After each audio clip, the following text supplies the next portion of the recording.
સ્વામી, મારી ચેનલ મમતાની રસોઈમાં તમારું સ્વાગત છે। મિત્રો, આજે આપણે બનાવશું ઉનાળાની ગરમીમાં લીંબુ શરબત કરતાં પણ વધુ ફાયદો કરે તેવું શરબત। તો એ શરબત બનાવવા માટે આપણે અત્યારે લીધા છે કોકમ। આ કોકમની તાસીર એકદમ ઠંડી હોય છે અને તે સ્વાદમાં એકદમ ખાટા હોય છે।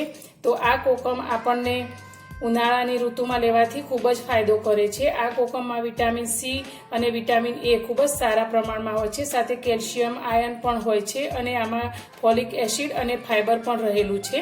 તો આ કોકમ પિત્તના લીધે થતી પેટની બળતરા, ગેસ, એસિડિટી પણ મટાડે છે અને હૃદયરોગમાં અને વજન ઘટાડવામાં પણ આ કોકમ ખૂબ જ ફાયદો કરે છે। તો આ કોકમ કફ અને વાયુનાશક છે, જેને હરસમસા હોય તેમના માટે તો આ ગુણકારી છે અને લોહી વિકાર પણ દૂર કરે છે।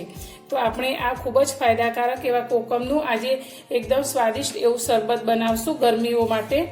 તો તેના માટે મેં અત્યારે વજનમાં 25 ગ્રામ જેટલા કોકમ લીધા છે। તમે જોઈ શકો છો, આપણે આ રીતના કોકમ આવે છે જે આપણે દાળ શાકમાં ઉપયોગ કરતા હોય છે ખટાશ માટે। તો અત્યારે મેં આ કોકમ લીધા છે। આ કોકમને આપણે 8 થી 10 કલાક માટે પાણીમાં પલાળીને રાખવાના છે। તમારે જો ઓછો સમય માટે પલાળવા હોય તો તમે ગરમ પાણીમાં પલાળીને પણ ઉપયોગમાં લઈ શકો છો। તો અત્યારે મેં તેને 1 રાત પૂરી પલાળીને રાખેલા। તો તમે જોઈ શકો છો, અત્યારે આ કોકમ આપણે એકદમ સરસ પલળી અને પોચા થઈ ગયા છે। તો તમે આને ગરમ પાણીમાં પલાળીને પણ જલ્દી ઉપયોગમાં લઈ શકો છો। શરબત બનાવવા માટે મેં અત્યારે સાકર લીધી છે। તમે સાકરની જગ્યાએ ખાંડનો પણ ઉપયોગ કરી શકો છો, પરંતુ આપણે વધુ ફાયદો મેળવવો હોય તો સાકરનો ઉપયોગ કરીશું, કારણ કે સાકર પણ એકદમ ઠંડી હોય છે। તો હવે આપણે આ સાકરને એક મિક્સર જારમાં લઈ લઈશું। તો આ સાકર આપણે જે કોકમ લીધા છે, તો કોકમ આપણે 25 ગ્રામ લીધા છે, તો સાકર આપણે 200 ગ્રામ જેટલી લઈશું। તો એક મિક્સર જારની અંદર આપણે આ રીતે 3 વાટકી ભરી અને સાકર એડ કરીશું। મેં 3 વાટકી સાકર જારની અંદર લઈ લીધી છે। હવે આપણે ફ્લેવર માટે ઇલાયચી લઈશું। તો આ ઇલાયચીની તાસીર પણ ઠંડી હોય છે, તો 10 નંગ જેવી આપણે ઇલાયચી અંદર એડ કરીશું અને સાથે આપણે 1 મોટી ચમચી ભરીને આખા ધાણા લીધા છે, તે અંદર એડ કરીશું। આ ધાણાની તાસીર પણ ઠંડી હોય છે, તો આપણે આ શરબતની અંદર ઠંડી વસ્તુનો જ ઉપયોગ કરીશું, જેથી આપણે ઉનાળાની ગરમીમાં શરીરને ખૂબ જ સારી એવી ઠંડક મળશે અને પેટની બળતરામાં પણ રાહત થશે। તો હવે આ બધી જ વસ્તુને આપણે મિક્સરમાં પીસી અને પાવડર કરી લઈશું। આપણે સાકરને પીસી લીધી છે, તો હવે આપણે તેને એક કડાઈની અંદર એડ કરીશું।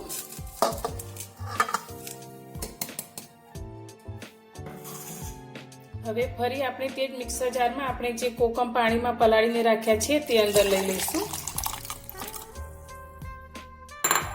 અને આને પણ આપણે સારી રીતે એકદમ સરસ પીસી લઈશું। કોકમને પણ આપણે પીસી લીધા છે। તો હવે આપણે જે સાકર દળીને રાખી છે તેની અંદર આપણે આ કોકમનો રસ લઈ લઈશું અને આપણે જારની અંદર 2 વાટકી જેટલું પાણી ઉમેરી અને સાકરની સાથે લઈ લઈશું।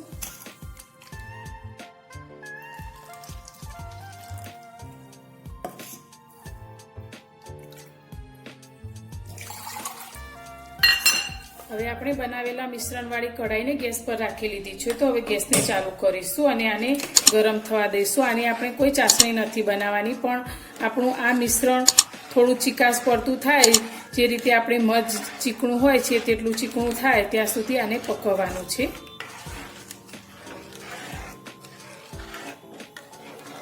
7 થી 8 મિનિટ જેવો સમય થઈ ગયો છે ને આપણું પાણી સારી રીતે ઉકળવા લાગ્યું છે। તો હવે તેની અંદર આપણે 1 મોટી ચમચી જેટલો સંચળ પાવડર એડ કરીશું। આ સંચળ પાવડર આપણને પેટમાં થતા ગેસને મટાડવામાં ફાયદો કરે છે।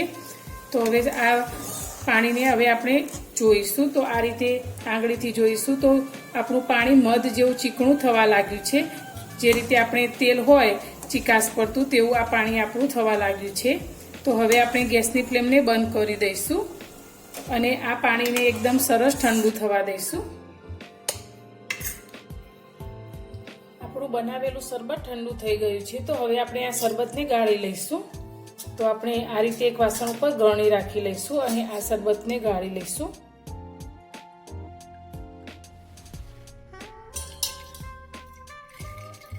આપણે બધા શરબતને આ રીતે એક વાસણમાં ગાળી લીધો છે। તો હવે આપણે આ શરબતને એક કાચની બરણીમાં સ્ટોર કરીશું. તમે કોઈ પણ કાચની બોટલ હોય તેમાં તેને ભરી શકો છો. આ રીતે આપણે શરબતને ભરીને આને ફ્રીજમાં અથવા તો તમે ફ્રીજની બહાર પણ રાખી શકો છો. હવે આપણે આ શરબતને સર્વ કરશું. તો તેના માટે અત્યારે એક કાચનો ગ્લાસ લઈ લઈશું અને તેની અંદર આપણે બરફના ટુકડા ઉમેરીશું. તમે બરફ ન ઉમેરવો હોય તો સીધું પાણી પણ ઉમેરી શકો છો.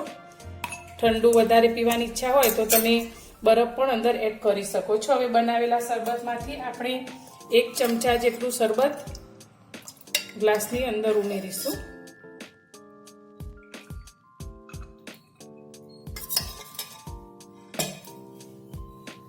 સાથે આપણે પાણી ઉમેરીશું